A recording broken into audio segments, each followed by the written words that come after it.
Hello friends. आज से हम क्रैश कोर्स का एक वीडियो सीरीज शुरू करने जा रहे हैं जहां पर हम शुरुआत का जो पहला चैप्टर है उससे लेकर जितने भी चैप्टर हम कर सकते हैं वो करने की कोशिश करेंगे।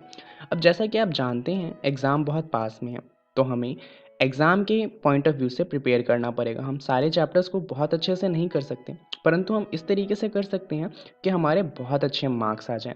तो चलिए पहला चैप्टर शुरू करने से पहले एक बार देख लेते हैं कि हमारे जो चैप्टर्स हैं उनका वेटेज कितना है। अगर हम चैप्टर्स के वेटेज की बात करें तो जो हमारा केमिकल सब्सटेंस यानी कि पूरा का पूरा केमिस्ट्री है वो 80 में से 25 नंबर का आता है। तो क्योंकि ये बहुत ज़्यादा नंबर्स का आता है, केमिस्ट्री के जितने भी चैप्टर हैं यानी कि चैप्टर 1 से लेकर चैप्टर 5 उस पर हमें बहुत ज़्यादा ध्यान देना है। उसके बाद हमारा जो बायो है वो आता है 23 नंबर का, तो वो भी बहुत ज़्यादा इम्पॉर्टेंट हो जाता है। फिज़िक्स यहाँ पर बहुत ज़्यादा नंबर की नहीं है, परंतु उसे भी करना ज़रूरी है। परंतु अगर हम चैप्टर की बात करें जैसे कि नेचुरल रिसोर्सेज, तो ये सिर्फ 7 नंबर का आता है और इसका सिलेबस बहुत बड़ा है। तो हम कोशिश करेंगे कि इसको आखिरी में करें जब हम इससे पहले की जितनी भी चीज़ें हैं उनको बहुत अच्छे से कर चुके हों। तो इसके साथ चलिए हम चैप्टर शुरू करते हैं। और आपको एक चीज़ यहाँ पर ध्यान देनी है, ये जो सिंबल आपको दिख रहा है ये जहाँ भी दिखे समझ लीजिए कि वो बहुत ज़्यादा इंपॉर्टेंट है। अब हम एग्जाम पॉइंट ऑफ व्यू से प्रिपेयर कर रहे हैं, इसका मतलब यहाँ पर वीडियो में जितनी भी चीज़ें दिखाई जाएंगी वो सब इंपॉर्टेंट है, परंतु जिन भी चीज़ों के ऊपर ये लिखा हुआ है वो बहुत बार एग्जाम में पूछे जाते हैं। तो ध्यान दीजिएगा कि ये कहाँ कहाँ पर लगा हुआ है। चलिए शुरुआत करते हैं हमारे पहले चैप्टर की, जहाँ पर हम जानेंगे रासायनिक समीकरण के बारे में और संतुलित रासायनिक समीकरण के बारे में। ये इसका पहला भाग है और इसके टोटल 2 भाग होने वाले हैं। चलिए शुरुआत करते हैं रासायनिक बदलाव को समझते हुए। जैसा कि आप जानते हैं किसी चीज़ में जंग लगना या दूध का दही में बदल जाना या फिर खाना बनना, इन सब में रासायनिक बदलाव हो रहे हैं। तो इन सब परिस्थितियों में प्रारंभिक में वस्तु कुछ और थी और बाद में कुछ और बन गई, इसे ही कहा जाता है रासायनिक बदलाव। चलिए एक बार डेफिनेशन देख लेते हैं। जब कोई रासायनिक परिवर्तन होता है तो हम कह सकते हैं कि एक रासायनिक अभिक्रिया हुई है। अब इसका क्या मतलब है, चलिए समझते हैं कि रासायनिक अभिक्रिया का वास्तविक अर्थ होता क्या है। रासायनिक अभिक्रिया में एक या अधिक पदार्थ आपस में अंतरक्रिया करके परिवर्तित होते हैं और एक या अधिक भिन्न रासायनिक गुण वाले पदार्थ बनाते हैं। तो होता क्या है, एक या एक से ज़्यादा चीज़ें मिलेंगी और उससे कोई दूसरी चीज़ बनेगी जिसके रासायनिक गुण अलग होंगे। अगर ऐसा कुछ हो रहा है तो हम कह सकते हैं कि रासायनिक अभिक्रिया हुई है। इसके उदाहरण में आप लिख सकते हैं कुछ चीज़ें जैसे कि लोहे पे जंग लगना या फिर दूध का क्रीम में बदल जाना या फिर खाने का पकना। हमारा जो एनसीईआरटी है वो बहुत ज़्यादा फोकस करता है इस वाली अभिक्रिया पर, जो है मैग्नीशियम रिबन का मैग्नीशियम ऑक्साइड में परिवर्तन। यहाँ पे हम करते क्या हैं, मैग्नीशियम रिबन को जलाते हैं और उससे क्या होता है वो ऑक्सीजन के साथ अभिक्रिया करके मैग्नीशियम ऑक्साइड बना लेता है। तो ये जो रिएक्शन है ये थोड़ी इंपॉर्टेंट है। अब चलिए यहाँ पर एक क्वेश्चन देखते हैं। क्वेश्चन ये है कि वायु में जलाने से पहले मैग्नीशियम रिबन को साफ क्यों किया जाता है। जब भी हम मैग्नीशियम रिबन को जलाने जाते हैं तो उससे पहले उसको हम सैंड पेपर पे घिसते हैं थोड़ा सा। तो सवाल यही है कि ऐसा क्यों किया जाता है। चलिए इसका उत्तर देख लेते हैं। मैग्नीशियम रिबन जो होता है वो बहुत ही ज़्यादा क्रियाशील होता है। तो ये क्या करता है, जब इसको खुले में रखा जाता है तो इसकी बाहरी सतह जो है उस पर ऑक्सीजन की अभिक्रिया करने के कारण मैग्नीशियम ऑक्साइड बन जाता है। और क्योंकि मैग्नीशियम ऑक्साइड बन गया है तो वो क्या करता है, मैग्नीशियम के जो रिबन है उसको बाकी अभिक्रिया करने से रोकता है, उसके ऊपर एक प्रोटेक्टिव शील्ड बना लेता है। तो उसी शील्ड को हटाने के लिए हम क्या करते हैं, इसे घिसना शुरू कर देते हैं। तो आप चाहें तो वीडियो को पॉज कर यह आंसर लिख सकते हैं और इसके अलावा आपको ये उत्तर नेट पर भी मिल जाएगा, तो वहाँ आप खोज सकते हैं। चलिए ये क्लियर है, तो अब बात करते हैं कि आखिर हमें पता कैसे चलेगा कि कोई रासायनिक अभिक्रिया है या भौतिक अभिक्रिया है। तो इसके लिए क्या है कि रासायनिक प्रतिक्रिया के कुछ संकेत होते हैं। अब ये संकेत क्या हैं ये आपको बहुत अच्छे से याद रखने हैं। सबसे पहला संकेत है अवस्था में परिवर्तन। अगर कोई तत्व है जिसकी अवस्था बदल जाती है, इसका मतलब क्या है कि वहाँ पर रासायनिक अभिक्रिया हुई है। जैसे कि कोई चीज़ ठोस में थी वो द्रव में बदल गई, या द्रव में थी उससे गैस में बदल गई, या गैस से वापस ठोस बन गई। तो ये सारी की सारी जो अभिक्रिया होती हैं वो रासायनिक बदलाव है। दूसरा होता है रंग में परिवर्तन। अगर किसी दो चीज़ों को मिलाने से कोई तीसरा रंग बन जाता है, तो यहाँ पर अगर ऐसा रंग में परिवर्तन हुआ है इसका मतलब यहाँ पर रासायनिक अभिक्रिया हुई है। तीसरा है गैस का निकास या उत्सर्जन। किसी चीज़ों को मिलाने की वजह से किसी चीज़ में से कोई गैस निकलने लगती है तो भी वहाँ पर रासायनिक अभिक्रिया हुई है। और चौथा है तापमान में परिवर्तन। अगर आपने दो चीज़ें मिलाई और अचानक से उसका तापमान बढ़ गया, इसका मतलब वहाँ भी रासायनिक अभिक्रिया हुई है। ये जो 4 पॉइंट है ये हमें बताते हैं कि रासायनिक अभिक्रिया हुई है या नहीं है। इनमें से कोई सी भी एक चीज़ हो, इसका मतलब वहाँ पर रासायनिक अभिक्रिया हो रही है। अगर ये नहीं है तो उसका मतलब ये है कि वो सिर्फ एक भौतिक अभिक्रिया है। अगर इतना क्लियर है तो चलिए अब बात करते हैं रासायनिक समीकरण की। अभी अभी हमने बात करी मैग्नीशियम रिबन के ऑक्सीजन में जलने की। तो यहाँ पर वो क्या रहा है, मैग्नीशियम है और ऑक्सीजन है, दोनों जब मिलते हैं तो उससे क्या बनता है, मैग्नीशियम ऑक्साइड। तो इस तरीके से जो इसको लिखा जाता है इसे कहा जाता है शब्द समीकरण। इसका मतलब क्या है, यहाँ पर हमने जितने भी शब्द थे उनको थोड़ा सा मैथ्स यूज़ करके लगा दिया। मैग्नीशियम और ऑक्सीजन मिले थे तो बीच में डाल दिया प्लस का सिंबल, और उससे जो चीज़ बनी थी मैग्नीशियम ऑक्साइड उसको एक एरो लगाकर दिखा दिया। इस तरीके से अगर किसी रासायनिक समीकरण को दिखाया जाए तो उसे कहा जाता है शब्द समीकरण। चलिए अब बात करते हैं रासायनिक समीकरण को कैसे लिखें।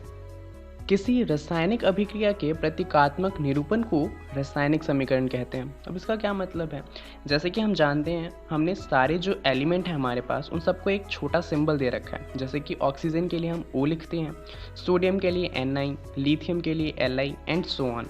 तो हम क्या करेंगे, ये जो हम लंबे लंबे नाम अभी तक लिख रहे थे, मैग्नीशियम, ऑक्सीजन, मैग्नीशियम ऑक्साइड, इनकी जगह हम वो जो सिंबल हमने बना रखे हैं वो लिखेंगे। इससे क्या होगा कि हमारी जो अभिक्रिया है वो बहुत छोटे से एरिया में लिखी जा सकती है।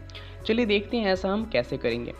किसी भी रासायनिक अभिक्रिया में दो चीज़ें होती हैं, पहला तो होता है अभिकारक और दूसरा होता है उत्पाद। अभिकारक वो चीज़ें होती हैं जिनसे मिलकर अभिक्रिया हुई है, और उत्पाद वो होता है जो अभिक्रिया होने के बाद बनता है।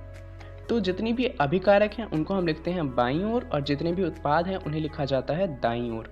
अब अगर एक से ज़्यादा अभिकारक हैं तो उनके बीच में हम लगाते हैं प्लस का सिंबल। ऐसे ही उत्पाद अगर एक से ज़्यादा बने हैं तो उनके बीच में भी लगता है प्लस का सिंबल।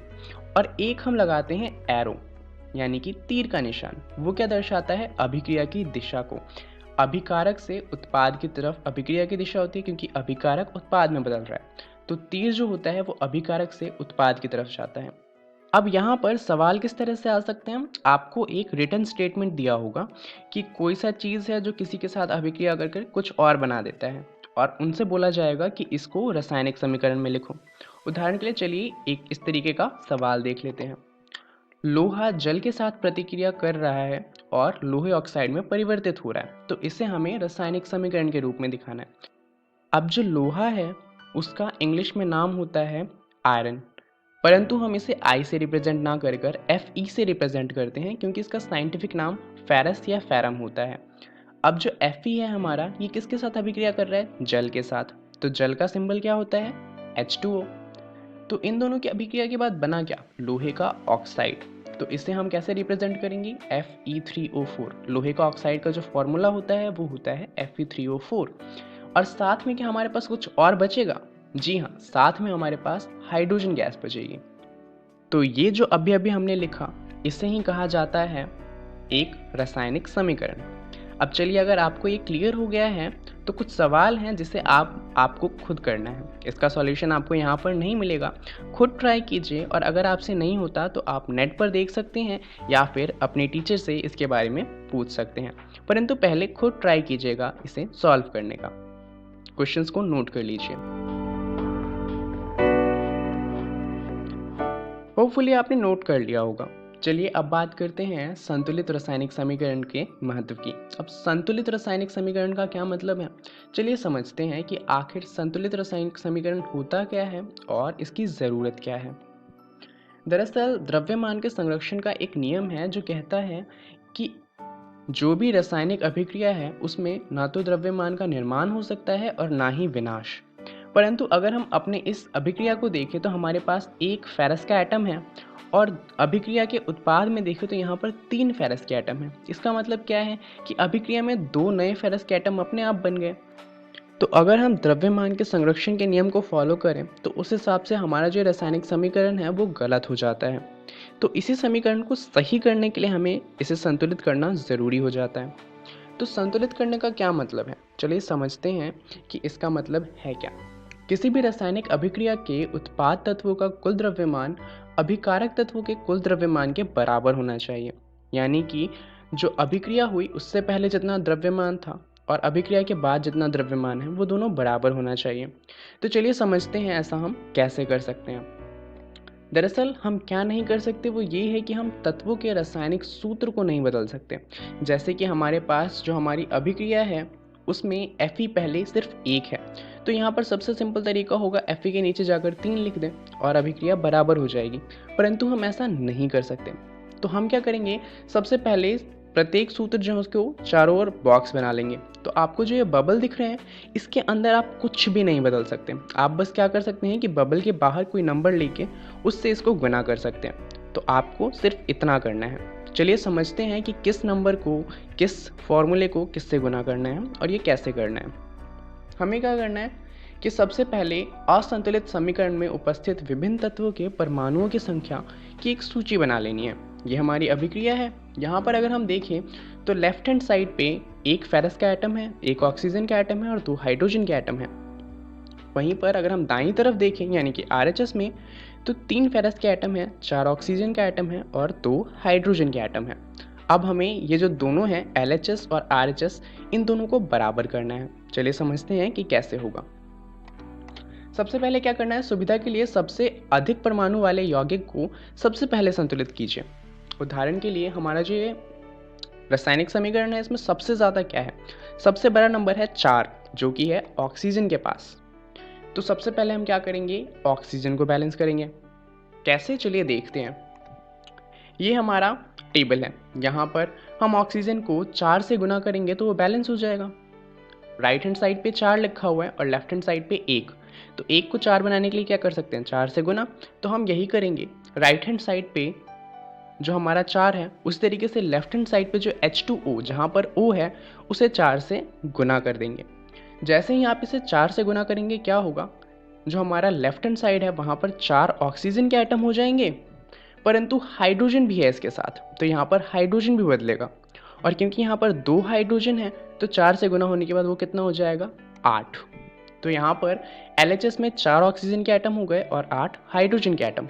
क्या ये टेबल बराबर है? नहीं, अभी भी यहाँ पर क्या चीज़ें बराबर नहीं है, एक तो हमारा Fe बराबर नहीं है और एक हाइड्रोजन बराबर नहीं है। तो चलिए उसे बराबर करते हैं। सबसे पहले Fe को बराबर करते हैं। कैसे होगा, RHS में 3 है और LHS में 1, तो LHS को 3 से गुना कर दीजिए। जैसे ही हम ऐसा करेंगे क्या होगा, हमारा Fe भी बराबर हो जाएगा। अब सिर्फ एक चीज़ है जो बराबर नहीं है और वो है हाइड्रोजन। LHS में 8 हैं और RHS में सिर्फ 2 हैं, तो 2 को 8 बनाने के लिए क्या करना है, 4 से गुना। तो हाइड्रोजन को 4 से हम गुना कर सकते हैं। जैसे ही हम उसको 4 से गुना करेंगे ये 2 बन जाएगा 8, और अब आप देखेंगे LHS और RHS दोनों बराबर हो चुके हैं। तो यहाँ पर जो हमारा समीकरण है उसके तीर के निशान के दोनों ओर जितने भी तत्व हैं वो बराबर हैं। तो हम ये कह सकते हैं कि जो हमारा समीकरण है अब वो संतुलित हो चुका है। अब चलिए एक बात को जानते हैं कि रासायनिक समीकरण को और अधिक सूचनापूर्ण कैसे बनाया जा सकता है। दरअसल हम चाहते हैं कि जो हमने एक अभिक्रिया लिखी है वो बहुत कम एरिया में लिखे हैं बट वो बहुत सारी चीज़ें बता दें। तो इसी के लिए हम क्या करते हैं, हम एक और चीज़ का इस्तेमाल करते हैं, वो है अधिक सूचनापूर्ण बनाने के लिए हम अभिकारकों तथा उत्पादों के रासायनिक सूत्र के साथ उनकी भौतिक अवस्था को भी दर्शाते हैं। कैसे करते हैं, चलिए समझते हैं। गैस के लिए हम ब्रैकेट में लिखते हैं G, द्रव के लिए L, जलीय के लिए AQ जो कि एक्वस होता है और ठोस के लिए S। तो करना क्या है आपको, जो भी आपने अभिक्रिया लिखी है उस समीकरण में जो भी चीज़ जिस फॉर्म में है उसके आगे ब्रैकेट लगाकर वो लिख दीजिए। अब कई बार हम क्या करते हैं, हम इसको और ज़्यादा इन्फॉर्मेशन बनाने के लिए कभी कभी अभिक्रियाओं की परिस्थितियाँ जो होती हैं जैसे कि ताप, दाब, उत्प्रेरक आदि को तीर के निशान के ऊपर दर्शाते हैं। उदाहरण के लिए अगर हम बात करें कार्बन मोनोऑक्साइड की अभिक्रिया हाइड्रोजन गैस के साथ, तो जब ये अभिक्रिया होती है तो हमारे पास बचता है CH3OH। इस अभिक्रिया के लिए 340 ATM का दाब चाहिए होता है। तो हम क्या करेंगे, ये जो तीर का निशान बना है इसके ऊपर लिख देंगे 340 ATM।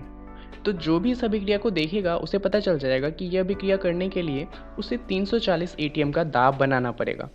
तो इस तरीके से हम अपनी अभिक्रिया को बहुत ज़्यादा इन्फॉर्मेटिव बना सकते हैं। चलिए अब देखते हैं कि इस वीडियो में हमने क्या क्या जान लिया है। इस वीडियो में हमने बात करी है रासायनिक समीकरण की और साथ में हमने बात करी है संतुलित रासायनिक समीकरण की, जहां हमने जाना कि किसी समीकरण को संतुलित कैसे किया जा सकता है। अब चलिए कुछ सवाल हैं और उनके उत्तर हैं। वीडियो को पॉज कीजिए और इन सवाल और उत्तर को लिख लीजिए क्योंकि ये बहुत ज़्यादा इम्पॉर्टेंट है।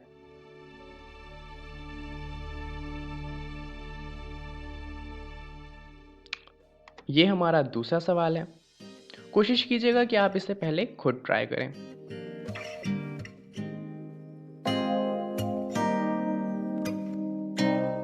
चलिए बात करते हैं कि अगली वीडियो में हम क्या जानने वाले हैं। इसके दो भाग हैं, जैसा कि हमने पहले ही बताया था।